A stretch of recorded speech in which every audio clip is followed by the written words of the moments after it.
अस्सलाम वालेकुम फ्रेंड्स, मैं हूं शहजाद मित्तला और आप देख रहे हैं यूट्यूब। पिछले 300 बरस से उम्मत मुसलमान जवाल का शिकार है। खिलाफत उस्मानिया हो या मुगल सल्तनत या एशियाई वस्ती, पूरी मुस्लिम दुनिया आस्ता आस्ता जवाल का शिकार होती गई, गुलामी के दौर में चली गई। इकबाल इस पर आने वाले वक्तों की बिशारत और खुशखबरी देते हैं।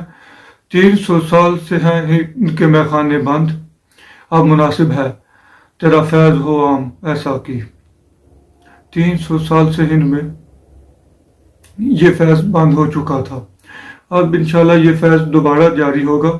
इसकी खुशखबरियाँ देते हैं, हुक्म देते हैं उम्मत मुसलमान को, मेमार हजम बा तमीर जहाँ खेज आज ख्वाब गुरा है जिसने हरम की तमीर की थी, आज जमाने की तमीर के लिए उठो, गहरी नींद से उठो, गहरी नींद से उठो, गहरी नींद से उठो।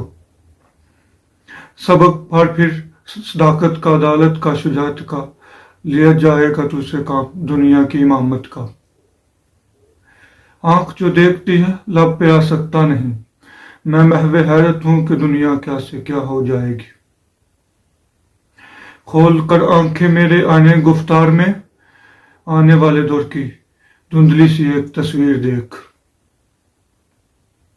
जो कुछ आगे होने वाला है, जो उम्मत मुसलमान का अरूज और ज़माने में जदीद मगरबी तहजीब की जानब से बर्पा की गई तबाही, उन सब की इतनी खूबसूरत और वाज़ेह तफसीर अल्लामा इकबाल ने खींची है कि आज के इस दौर में हर तरफ पूरी उम्मत मुसलमान फसाद का शिकार, खुद पाकिस्तान इंतशार और फसाद में मुब्तला है।